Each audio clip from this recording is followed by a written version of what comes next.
I know there's a lot you could replicate when you come to camp and try to get ready, but those sort of late game type of situations, the well-intended seemingly pass from Goran to Jimmy first, and then even from Jimmy to Goran, are those the kind of things until you get to the moment and get through them, that's maybe where the time off sort of takes a little bit of a toll? And what were your thoughts on the execution of those two plays? No, that's basketball.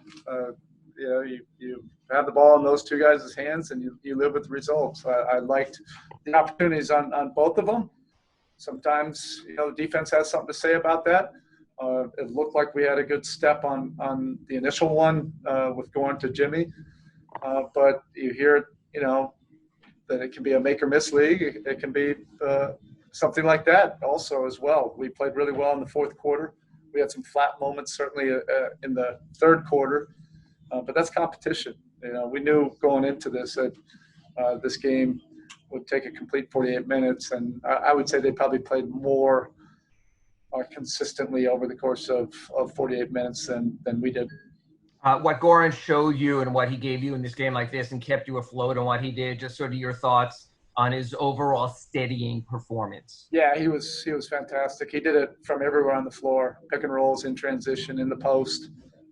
That's exactly what he is, a veteran, playoff experienced point guard in this kind of setting where you're playing against a team that really does get up and into you and they pressure you. You need guys that can deal with it, handle it, and you feel comfortable when the ball's in their hands.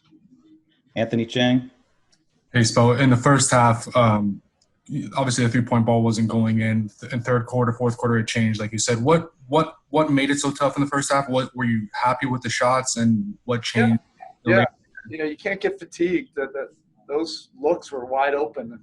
I'll have to check the film, but there were a lot of them that we missed where there wasn't a defender near us. But they're good. They cover ground.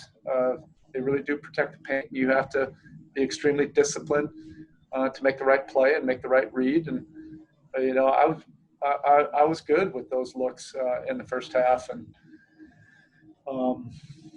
in the second half we started to knock some of those down. Tim Reynolds.